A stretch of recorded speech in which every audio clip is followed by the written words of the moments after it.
Why are we here?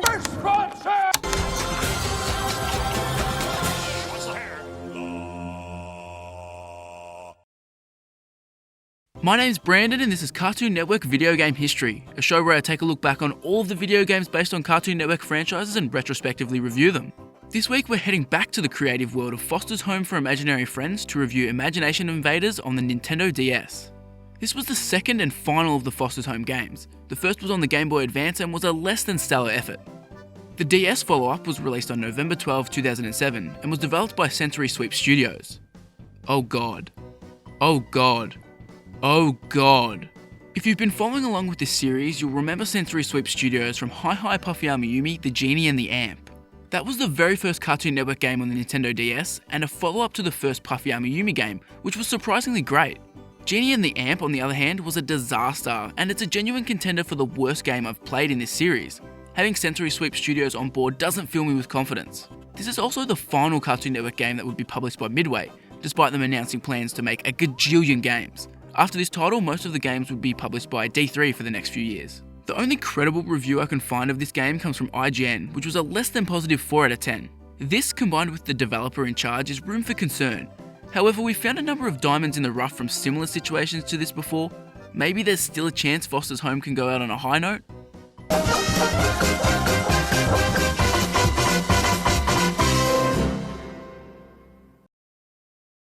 Those of you who are familiar with Foster's Home for Imaginary Friends will notice that Imagination Invaders is pretty much entirely based on the episode Make Believe It or Not. That episode sees Goo accidentally creating the Space Nut Boogies in her sleep, with the gang having to defeat them by tapping into their make-believe personas. I do sort of like the stricter narrative focus here. The last Foster's game mushed a bunch of episodes together, which meant it lacked a bit of direction. Here you have a proper focus, and the goal of defeating the Space Nut Boogies isn't the worst thing I've seen in a Cartoon Network game. When you start the game, you're greeted with 2 difficulty settings that make it clear this game is aimed at children. You can only choose from easy or normal, which is honestly something I can't ever remember seeing before. Once you jump into the actual game, you'll notice 2 more things. The game is in 3D, and the game looks kinda meh from a graphics standpoint. Environments tend to range from looking okay to a bit of a mess of pixels. I know they were slightly limited by being on the DS, but there are numerous games out there much larger in scope and ambition that manage to have much greater graphical fidelity. The characters look solid, and they've made the transition into 3D quite well. I think this is actually an aspect where the limitations of the DS helped. The first Foster's game was almost entirely fetch quest based, so what's the gameplay like here? Well, would you be surprised if I told you that, once again, it's almost entirely fetch quest based? You see, the way this game is laid out, you need to recruit each of the characters one by one. You play as Blue, but you'll need the powers of Mac, Eduardo, Wilt, and Coco to help you progress. The way you recruit each and every one of these characters is by doing fetch quests or scavenger hunts, whatever you want to call them. No matter what level you're on, your sole objective is always to collect X amount of items. There's literally no variation to the main portions of each level. Collecting items is merely a matter of spamming the A button on literally every piece of furniture you come across. There aren't any secrets or puzzles needing to be solved. To keep this from becoming too much of a walk in the park, the Space Nut Boogies are littered around the environment, attempting to snatch you up and strap you to their tickling machine. No, I'm not joking. Apparently these guys have some sort of tickle fetish. There are basically 0 combat options present in the game. Blue can shoot spitwads, but these aren't really an offensive maneuver designed to take down enemies. Instead, you're pretty much tasked with sneaking around them stealthily. To aid you in this, you'll find various distractions in rooms such as televisions or boomboxes, which will divert the attention of the Space Nut Boogies. Essentially what I'm saying is that you're solid blue in this game. Words like fate, karma, it's just an excuse for giving up if you ask me. It's hot in Topeka. Once you recruit Mac to your team, you can step on these faceplates and use his special ability. This temporarily freezes enemies in place, meaning you can move around freely. Each of the characters you recruit has a different ability, all of which are activated via the touchscreen. Mac's Hypnosis requires a spin, while the other 3 need you to draw lines. It's definitely not the most creative use of the DS's touchscreen capabilities. Eduardo has a charge ability that clears obstructions, and it's used as an attack in some boss battles. Wilt can reach up to high places, and Coco shits out bombs and Coco cards. What are Coco cards, you ask? Well, they're collectibles you'll find throughout the game that really don't offer anything interesting, other than unlocking more puzzles in the puzzle minigame, which I'll get to later.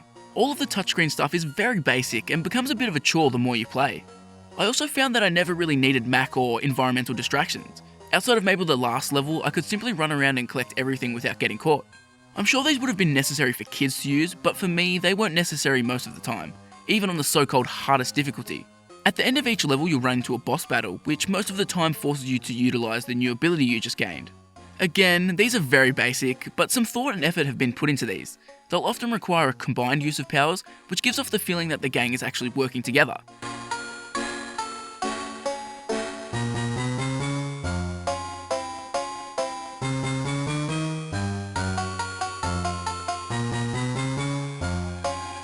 Each level represents a different section of the house, and this might be the part of the game I enjoyed the most. It genuinely felt like the Foster's home from the show, with plenty of distinct areas and heaps of rooms. Obviously from a game standpoint this could be troublesome to explore, but the minimap on the bottom screen is perfect. It makes finding your way around so much easier, and it also marks off the rooms that you've searched completely. Most games would overlook something like this, but it's such a welcome quality of life inclusion. When you come to level 6 you'll be greeted by a boss rush of all the previous bosses you've faced off against. I'm not sure why, but every second Cartoon Network game seems to feature a boss rush. It's basically mandatory to include at this point. The boss rush battles are slightly different to the original fights due to utilising new environments, so at the very least it's not like you're just completely rehashing old ground here. Once all of those boss battles are done, you come to the finale. Here you find out that Wilt is a no-good, dirty, double-crossing snake bastard who's sided with the Space Nut Boogies. Oh my god! What? This means your final boss battle is against Wilt. The game then just makes the most baffling decisions. It does the classic video game thing where at the very end of the game they introduce a completely new style of gameplay. Even more baffling is that they made the final boss battle come down to simply swiping on the touchscreen. I should remove the term simply from that description though, because this is actually surprisingly hard. It doesn't look like it at first glance, but the difficulty comes down to how touchy the game is about registering your swipes. I never knew whether it was going to register me as having swiped correctly, or whether it was going to say I fucked up and have me instantly fail. There's a good reason why a lot of DS games that utilise touchscreen commands had some sort of on-screen element to show that your movements were registering. Even without that, this whole sequence is way too long. You're just swiping up, down, diagonal and around over and over again. Did they really think this was a fun way to end the game?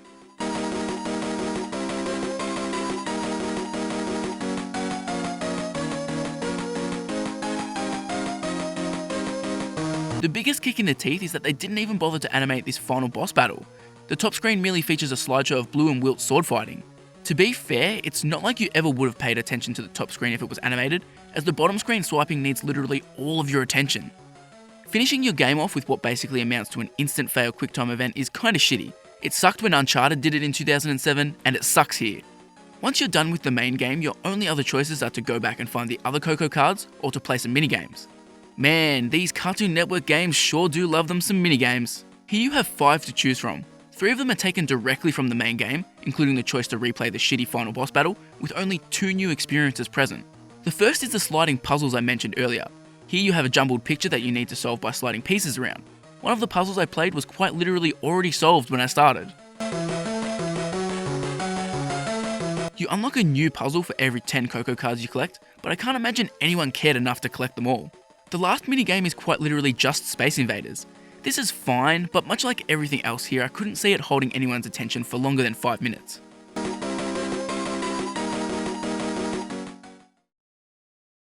The luck of the Irish is on your side as the Big Fat Awesome House Party celebrates St. Patrick's Day. Find pots of gold, decorate your room with holiday furniture, collect new buddies, and play the new minigame Treehouse Trouble. To find out more about Foster's Home for Imaginary Friends and your favorite Foster's characters, log on to awesomehouseparty.com. So I guess Foster's Home for Imaginary Friends Imagination Invaders surpassed expectations for me. I loathe the genie and the amp, so I expected the absolute worst from Sensory Sweep Studios.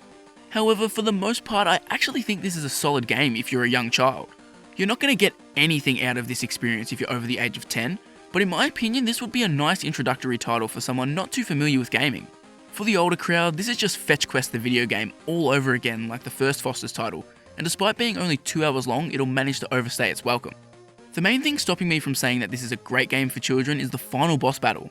Maybe it's much easier on the lowest difficulty, but the final fight is just too unforgiving for kids. I'm sure back in 2007 there were a lot of kids who gave up at this final hurdle. Everything else about this game seems designed purely with kids in mind, so the design choice at the end is a little strange. However, it's nice to know that Foster's Home goes out with a title that is at least serviceable and tops its embarrassing debut on the GBA.